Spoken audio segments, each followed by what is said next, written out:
Assalamualaikum warahmatullahi wabarakatuh. Selamat pagi anak-anakku semuanya. Hari ini kita akan belajar tentang sejarah kebudayaan Islam, yaitu materi tentang sejarah kelahiran Nabi Muhammad dan masa kanak-kanak Nabi Muhammad. Simak video berikut ini ya. Assalamualaikum warahmatullahi wabarakatuh. Bagaimana kabar anak-anak hari ini? Jawabnya, alhamdulillah, luar biasa, Allahu Akbar. Hari ini kita akan mempelajari kembali sejarah kebudayaan Islam. Pembelajaran keempat, yaitu masa kanak-kanak Nabi Muhammad Shallallahu Alaihi Wasallam.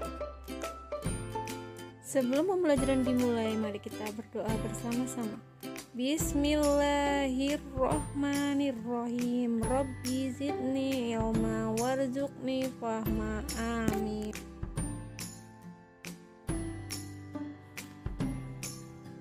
Nabi Muhammad lahir dalam keadaan yatim. Ayah beliau meninggal ketika beliau masih dalam kandungan. Setelah itu, pada usia 6 tahun, ibu beliau juga meninggal. Beliau pun menjadi yatim piatu. Kehidupan yang keras menimpa beliau menjadi manusia pilihan. Sikap umat Islam harus sesuai dengan teladan yang telah diberikan Nabi Muhammad SAW. Kelahiran Nabi didahului oleh peristiwa pasukan gajah ke Mekah. Oleh karena itu, masyarakat Arab menyebutnya tahun kelahiran Nabi Muhammad sebagai tahun gajah. Kelahiran Nabi Muhammad. Nabi Muhammad adalah anggota kabilah Bani Hashim. Kabilah ini memiliki kedudukan yang mulia di kalangan suku Quraisy. Kakek beliau bernama Abdul Muthalib, merupakan salah satu kepala suku Quraisy. Beliau memegang jabatan sebagai Sikayah atau pengawas sumur Zam-Zam. Tugas Sikayah adalah menyediakan air yang dibutuhkan oleh pengunjung Ka'bah. Bani Hashim adalah kabilah yang sederhana. Ayah Nabi Muhammad bernama Abdullah. Ia merupakan salah satu putra Abdul Muthalib. Abdullah meninggal dunia ketika mengikuti khalifah dagang ke Syam. Ia jatuh sakit dan meninggal dunia di Yastrib. Peristiwa itu terjadi 3 bulan setelah Abdullah menikah dengan Aminah, yaitu ibu Nabi Muhammad. Aminah binti Wahab berasal dari kabilah Bani Zahrah, baik dari garis keturunan ayahnya maupun ibunya. Nabi Muhammad merupakan keturunan Nabi Ismail dan Nabi Ibrahim. Tidak lama setelah peristiwa serangan pasukan gajah, Aminah binti Wahab melahirkan seorang anak laki-laki yang kita ketahui sebagai Nabi Muhammad SAW. Muhammad lahir pada tanggal 12 Rabiul Awal tahun gajah, bertepatan pada tanggal 20 April 571 Masehi.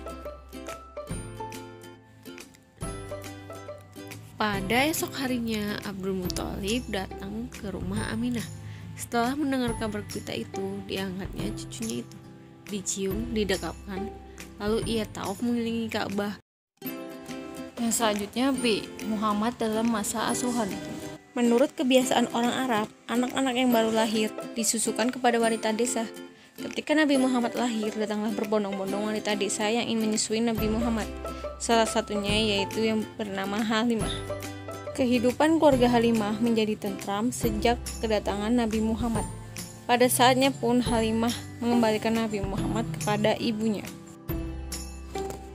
Pada pengasuhan kali ini, Halimah menemukan keajaiban. Ada seorang yang mengucapkan salam kepada Muhammad, padahal mereka tidak melihat siapapun. Di saat anak yang lain bernama Dumrah pulang dari bermain sambil menangis, ia mengatakan bahwa ada yang menangkap Muhammad. Orang itu besar-besar dan berpakaian putih-putih. Halimah pun bergegas menyusul Muhammad. Ia menjumpai Muhammad sedang sendirian mengadah ke langit. Setelah ditanya Halimah, Muhammad pun menjawab, ada 2 orang malaikat yang turun dari langit. Mereka memberikan salam kepadaku. Mereka membaringkanku dan membuka bajuku, membelah dadaku dan membasuh dengan air yang mereka bawa. Lalu mereka menutup kembali dadaku. Sejak kejadian itulah Halimah merasa takut. Ia merasa tidak mampu mengasuh Muhammad. Pada usia 4 tahun, Halimah mengembalikan Muhammad kepada Aminah. Pada suatu hari, Aminah membawa Muhammad untuk berziarah ke makam ayahnya, yaitu di Yastrib atau di Madinah. Sesampainya di Mekah, Abdul Muthalib menyambut kedatangan Muhammad dan Ummu Alman dengan rasa haru dan duka. Dalam usia 6 tahun, Muhammad diasuh oleh kakeknya. 2 tahun kemudian, Abdul Muthalib meninggal karena sakit tua. Sebagai gantinya, Abu Thalib kini yang menjadi mengasuh Muhammad. Di antara paman-pamannya, hanya Abu Thalib yang menyerupai kakeknya. Walaupun miskin, ia sangat disegani dan dihormati oleh masyarakat suku Quraisy.